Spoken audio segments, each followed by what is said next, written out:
Olá, graça, paz, saúde, alegria e prosperidade a todos. Quero, junto com você nesse instante, continuar a nossa leitura da vida de Jesus nos 4 evangelhos. Hoje já é o nosso 30º vídeo na sequência e nós leremos o capítulo 15 de Lucas. E quem sabe, né, se der tempo aqui ainda, não ficar muito extenso, leremos ainda o capítulo 16, parte dele. Então te convido agora a reunir sua casa, então aquietar o seu coração, pegar a sua Bíblia para nós lermos o capítulo 15. Vamos lá então? No capítulo 15, ainda está no processo de Jesus, naquela casa do fariseu, reunido e ceando com ele. Mas aí muitos publicanos e pecadores se achegam, e diz o texto: aproximavam-se de Jesus todos os publicanos e pecadores para o ouvir, e murmuravam os fariseus e os escribas, dizendo: este recebe pecadores e come com eles. Ou seja, desqualificando Jesus por lidar, conversar, ensinar e trabalhar aquelas pessoas que eles mesmos rejeitavam no processo, como publicanos e pecadores. Ou seja, de fato, eles diferenciavam, né? Criando castas, espécies de castas. O samaritano não presta, o publicano não presta, o pecador não presta. Nós somos a casta especial daqueles que são os representantes legais de Deus na terra. Então Jesus aproveita a oportunidade e conta-lhes 3 parábolas. A parábola da ovelha perdida, que nós já lemos aqui anteriormente, e conta a parábola da dracma perdida e a parábola do filho pródigo. E antes de fazer a leitura, eu vou fazer a leitura toda, eu quero chamar a atenção de você para um fato importante. Essas 3 parábolas juntas formam aqui o espaço dos perdidos, o capítulo dos perdidos. E o mais importante, e que nós temos que ter cuidado, eu e você, principalmente os pais. Os filhos geralmente se perdem, não é no mundo, é dentro de casa. Dentro de casa é o espaço onde eles se perdem. A ovelha se perde no pasto do pastor. A dracma se perde é dentro da casa. O filho se perde, o que se foi, e o que fica, que é irmão também, estão perdidos, encontrados dentro da própria casa do pai. Então Jesus conta as parábolas e eu vou narrar para vocês, né? Então lhes propôs Jesus essa parábola: qual dentre vós é o homem que, possuindo 100 ovelhas e perdendo uma delas, não deixa no deserto as 99 e vai em busca da que se perdeu até encontrá-la? Achando-a, põe-na sobre os ombros, cheio de júbilo, e indo para casa reúne os amigos e vizinhos, dizendo-lhes: alegrai-vos comigo, porque já achei a minha ovelha perdida. Digo-vos que assim haverá maior júbilo no céu por um pecador que se arrepende, do que por 99 justos que não necessitam de arrependimento. Ou qual é a mulher que, tendo 10 dracmas, se perder uma, não acende a candeia, varre a casa e a procura diligentemente até encontrá-la, e tendo-a achado, reúne as amigas e vizinhas, dizendo: alegrai-vos comigo, porque achei a dracma que eu tinha perdido. Eu vos afirmo que, de igual modo, há júbilo diante dos anjos de Deus por um pecador que se arrepende. Então, grave essa fala. O júbilo, a festa que tem no céu por um pecador que se arrepende, que retorna para o seio da casa, que retorna para a origem, que volta para aquele que o criou, que é Deus. Isso é a mesma coisa que o Pai vai dizer agora. Este meu filho estava morto e reviveu, estava perdido e estava achado, que é a parábola mais longa que eu quero citar com vocês. E vamos lá. Continuou: certo homem tinha 2 filhos, o mais moço deles disse ao pai: pai, dá minha parte dos bens que me cabe, e ele lhes repartiu os haveres. Passados não muitos dias, o filho mais moço, ajuntando tudo o que era seu, partiu para uma terra distante, e lá dissipou todos os seus bens, vivendo dissolutamente, ou seja, dissolveu-se, virou pasta, perdeu-se. Depois de ter consumido tudo, sobreveio àquele país uma grande fome e ele começou a passar necessidade. Então ele foi e se agregou a um dos cidadãos daquela terra, e este o mandou para os seus campos a guardar porcos. Ali desejava ele fartar-se das alfarrobas que os porcos comiam, mas ninguém lhe dava nada. Então, caindo em si, disse: quantos trabalhadores de meu pai têm pão com fartura e eu aqui morro de fome? Levantar-me-ei, e irei ter com meu pai, e lhe direi: Pai, pequei contra o céu e diante de ti, já não sou digno de ser chamado teu filho, trata-me como um dos teus trabalhadores. E levantando-se, foi para o seu pai. Vinha ele ainda longe quando o seu pai o avistou e, compadecendo dele, correndo o abraçou e beijou. E o filho lhe disse: Pai, pequei contra o céu e diante de ti, já não sou digno de ser chamado teu filho. O pai, porém, disse aos seus servos: trazei depressa a melhor roupa, vestiu, ponde-lhe um anel no dedo e sandálias nos pés, trazei também e matai o novilho cevado, comamos e regozijamo-nos, porque este meu filho estava morto e reviveu, estava perdido e foi achado. E começaram a regozijar-se. Ora, o filho mais velho estivera no campo, e quando voltava, ao aproximar-se da casa, ouviu a música e as danças. Chamou um dos criados e perguntou-lhe: que era aquilo? E ele informou: veio teu irmão, e teu pai mandou matar o novilho cevado, porque o recuperou com saúde. Ele se indignou e não queria entrar. Saindo, porém, o pai procurava conciliá-lo, mas ele respondeu a seu pai: há tantos anos que te sirvo sem jamais transgredir uma ordem tua, e nunca me deste um cabrito sequer para alegrar-me com os meus amigos. Vindo, porém, este teu filho, que desperdiçou os teus bens com meretrizes, tu mandaste matar para ele o novilho cevado. Então lhe respondeu o pai: meu filho, tu sempre estás comigo. Tudo que é meu também é teu. Entretanto, era preciso que nos regozijássemos e nos alegrássemos, porque este teu irmão estava morto e reviveu, estava perdido e foi achado. Olha, não é difícil não. A parábola da ovelha: deixa as 99 e vai buscá-la. Faz-se o júbilo, já discutimos sobre ela. Fizemos até uma aplicação para esse momento, em que nós não podemos, nesse momento de pandemia na Terra, de crise no mundo, de gente morrendo, desprezar esses do grupo de risco e proteger apenas aqueles que são os jovens, os mais fortes e que resistem às consequências do vírus. Não. No reino de Deus, cada um é importante. Essa ovelhazinha, 1%, foi importante. O pastor deixou as 99 e foi em busca dela, colocou nos ombros e trouxe. E se alegrou e fez festa. Assim a júbilo no céu. A dracma perdida também. A dracma era uma moeda grega, não era uma moeda romana. A moeda romana era o denário. E ambas as duas, a dracma como o denário, equivalia à diária de um dia de serviço. A mulher perde dentro de casa, o que eu queria chamar a atenção de vocês. E ela, cuidadosamente, diligentemente, ela varre. As casas da Judéia nesse tempo eram casas pequenas, talvez uma janela na frente, não tinha janelas laterais e o chão era batido, dificultando achar essa dracma, essa moeda.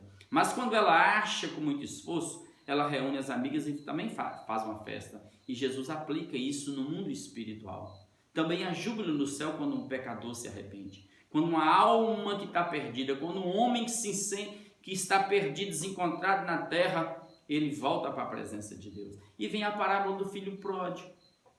Era costume deles dividir, conforme está escrito. Os pais tinham direito.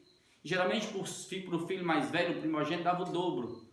Mas aqui é o filho mais novo que impede, e o pai dá, e esse filho mais novo vá para o mundo, dissolve tudo, gasta-se com tudo, e você imagina como é que foi.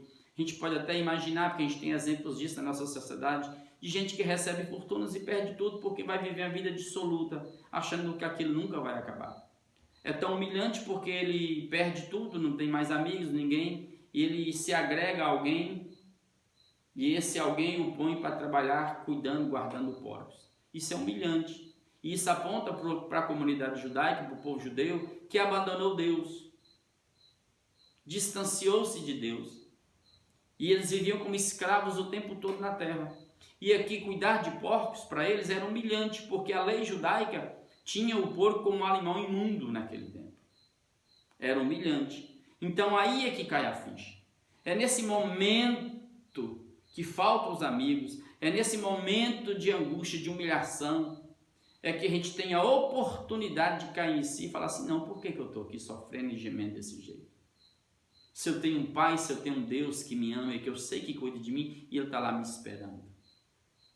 É aí que está o grande trunfo da história. Então, os fariseus tinham que entender que eles tinham que voltar para Deus.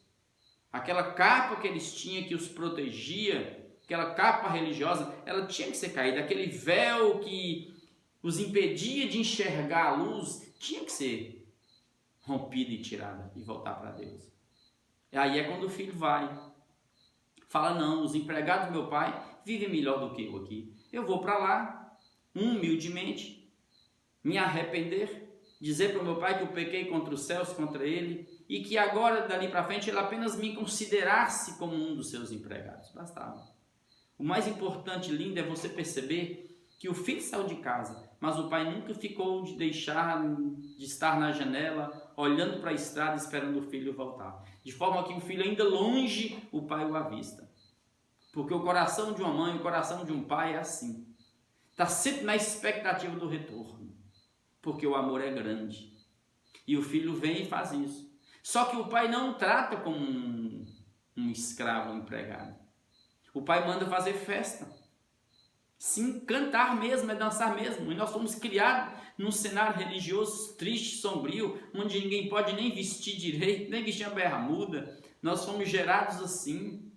Não pode ouvir música, não pode ouvir nada. Aqui teve festa, teve celebração. Matou um novilho cevado que ficava guardado ali alguns anos até ficar mais gordo.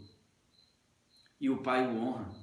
Põe vestes sobre ele, é distinção. Põe um anel de autoridade sobre ele e põe sandálias nos pés dele para diferenciá-lo dos escravos, porque os escravos naquele tempo não usavam sandálias, o filho sim. E isso aponta tudo para a obra de Cristo. Porque quando o pecador se arrepende, é isso mesmo que acontece. Você desiste de si, da sua justiça, do legalismo, da lei. Você entende que não tem condições por si mesmo de voltar para Deus. E você volta é pelo descanso em Jesus, no que Ele fez por nós na cruz. Ou seja, aí você é coberto com as vestes de Jesus, as vestes brancas de pureza.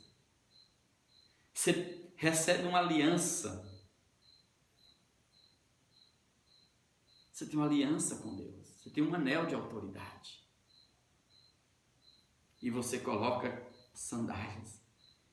E agora, dali para frente, eu tenho um chão para pisar.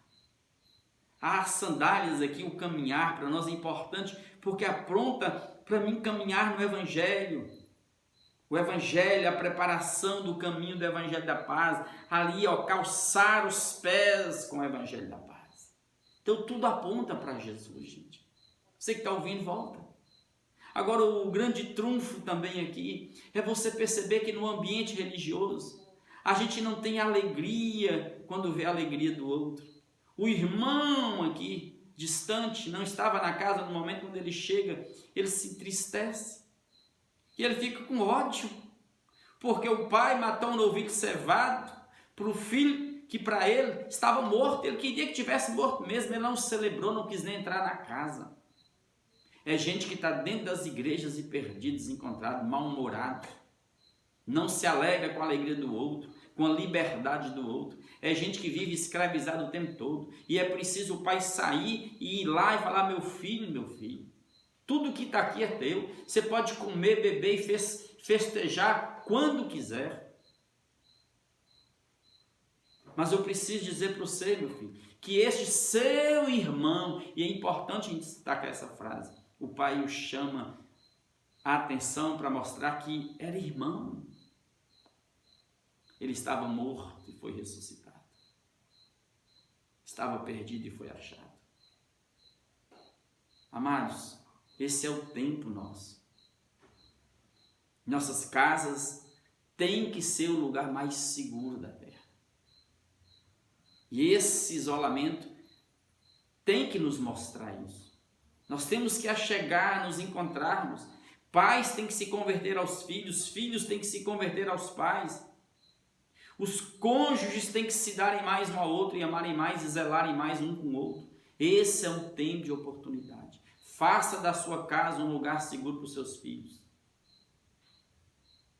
E se você está desencontrado, perdido, volta para o altar, volta para a presença de Deus. Em nome de Jesus, faz isso. Jesus, diz o capítulo 16, disse Jesus também aos discípulos. Aí Jesus volta para os discípulos, aproveita a oportunidade e conversa com os discípulos, uma palavra difícil de entender, mas uma parábola interessante para nós. Disse Jesus também aos discípulos: havia um homem rico que tinha um administrador, e este lhe foi denunciado como quem estava a defraudar os seus bens. Estava vivendo e administrando ilicitamente, tirando benefícios próprios a favor de si mesmo. E ele foi delatado, ele foi colocado na parede. E aí, então, mandando-o chamar, verso 2, disse-lhe: que é isto que ouço a teu respeito? Presta contas da tua administração, porque já não podes continuar nela. Disse o administrador consigo mesmo. Aí cai a ficha. Que farei, pois o meu senhor me tira a administração? Trabalhar na terra não posso, não aprendi, não tenho tino para isso. Também de mendigar tenho vergonha, não nasci para pedir para mendigar. Eu sei o que farei, para que quando for demitido da administração me receba em suas casas. Tendo chamado cada um dos devedores do seu senhor, disse ao primeiro: quanto deves ao meu patrão? Respondeu ele: 100 cados de azeite. O cado aqui era um pote, era uma unidade de medida de líquido, que cada cado desse, cada pote desse, em média, cerca de 40 litros. Então, se eu tenho aqui 100 cados, eu tenho 4.000 litros de azeite. Então diz: toma a tua conta, senta-te depressa e escreve 50. Depois perguntou a outro: tu, quanto deves? Respondeu ele: 100 coros de trigo. O couro aqui era uma medida de secos. Se eu for colocar em quilos, cada couro mede 360 quilos. Então aqui dava 100 vezes 360, 36 mil quilos de trigo, ou seja, 36 toneladas de trigo. Disse-lhe: toma a tua conta e escreve aí 80, o que você deve. E elogiou o senhor administrador infiel, porque se houvera atiladamente, porque os filhos do mundo são mais hábeis na sua própria geração do que os filhos da luz. E eu vos recomendo, das riquezas de origem iníqua, grave isso aqui, ó, verso 9, das riquezas de origem iníqua fazei amigos, para que quando aquelas vos faltarem, esses amigos vos recebam nos tabernáculos eternos. Quem é fiel no pouco, também é fiel no muito, e quem é injusto no pouco, também é injusto no muito. Verso 11, se pois não vos tornastes fiéis na aplicação das riquezas de origem injusta, quem vos confiará a verdadeira riqueza? Se não vos tornastes fiéis na aplicação do alheio, quem vos dará o que é vosso? Ninguém pode servir a dois senhores, ou porque ou há de aborrecer-se de um e amará o outro, ou se devotará a um e desprezará o outro. Não podeis servir a Deus e às riquezas. É simples também, é complexo um pouco, tem muitas vertentes de interpretação, mas para mim, olhando aqui para o contexto anterior, para esse momento que Jesus fala especificamente para os discípulos, ele dá esse exemplo. Esse cara foi pego fraudando como administrador, o patrão demite, mas ele pensa: eu não sei mais trabalhar na terra, eu não sei mendigar, tenho vergonha, o que eu faço? Aí é que entra a sabedoria dele. Aquela riqueza não era dele, era do patrão dele, mas ele percebeu que aquele patrão tinha um preço elevado, ele superfaturava, e além de haver uma superfaturação no preço, uma inflação muito alta, ele também tirava proveito próprio. E aí é que ele vai e fala, já sei, farei isto. E ele chama todos que o deviam e pergunta, você deve quanto, meu patrão? Eu devo 100. Eu estou entendendo, mas esse 100 aí, olha, na verdade não era 100, superfaturou, porque naquele tempo era proibido para um judeu cobrar juros, por causa da avareza. A agiotagem era proibida segundo o Velho Testamento. Então o que eles faziam? Superfaturavam, aumentavam muito o preço e parcelavam. Aí fala assim, não faça isso não, esse de 100 não vale 100 não, escreve aí 70, você deve quanto? Deve 50, 50 não, escreve aí 30, 25. Ou seja, ele tirou o excesso. Ele aproveitou aquela riqueza que não era dele e fez justiça com aquilo. Ele voltou à origem, de forma que até o Senhor se agradou, porque o Senhor recebeu à vista aquilo que ia receber gradativamente, parceladamente. O excesso foi tirado. O que, entre aspas, estava sendo roubado do pobre, do comprador, foi tirado. Aí o patrão elogia. E aí Jesus faz a aplicação. Olha, os filhos deste mundo são mais sábios do que os filhos da luz na sua própria geração. E Jesus pede para que nós das riquezas iníquas, verso 9, façamos amigos, para que quando aquelas vos faltarem, esses amigos vos recebam nos tabernáculos eternos. E a parte importante está no verso 13, não podeis servir a dois senhores. Sim, amados. O dinheiro não pode ser seu Deus, não. Você tem que entender que as riquezas de origem ilícita é tudo aquilo que eu uso neste mundo. As coisas que eu uso neste mundo que não me pertencem, porque de fato não me pertence mesmo, você vai perceber pelos textos anteriores que tudo vai ficar, que eu tenho que fazer tesouros nos céus, que eu tenho que aprender a amar o próximo, o necessitado, o órfão, a viúva, o aflito. Eu tenho que pegar essas riquezas que me chegam, que de fato não é minha, porque eu não as tenho, com quanto eu as use, eu as compre, eu tenho um registro dela, está tudo nos cartórios, eu tenho documento, eu sei que eu vou morrer, vai ficar aqui, não são minhas. Ele está pedindo para que dessas riquezas ilícitas eu possa fazer tesouros nos céus. Distribuiu, deu aos pobres, sua justiça permanece para sempre. É isso que nós não estamos aprendendo a fazer. Foi isso que os judeus não estavam fazendo, os fariseus. Eles receberam o maior tesouro possível, que é o Evangelho, e não estavam sendo fiéis. Eles tinham tudo de Deus, mas não estavam sendo fiéis, não estavam gerando frutos. Ninguém gostava deles no bom sentido da palavra. Eram sepulturas invisíveis. O que Jesus está dizendo é que aquele que não é fiel no pouco não consegue ser fiel no mundo. Se você não consegue ser fiel no alheio, como é que você vai ser fiel naquilo que eu vou te dar do que é meu, do que é vosso? Não tem como. Então não dá para servir a dois senhores. Enquanto estiver neste mundo, por favor, não pense só em si. Ajude. Porque é o amor que garante entrada no reino. É o amor que gera frutos para a eternidade. Então, por favor, não acumule, não dá para servir a dois senhores, não dá para servir a Deus e as riquezas. É isso que está acontecendo. É por isso que o mundo evangélico está ficando descaracterizado, esquizofrênico, está zombando dele, o mundo está zombando, porque eles perderam a noção da graça. E o mamon passou a ser o Deus deles. Você chega dentro desses ambientes de 10 palavras, 9 é dinheiro, 1 é Jesus. É perverso e maligno. Vamos voltar. Vamos buscar Deus. Vamos chegar diante de Deus. E vamos servir a Deus de todo o nosso coração agora. Volte. Dá tempo de pegar tudo que Deus nos deu e fazer disso o melhor que nós podemos. E amá-lo de todo o coração no próximo.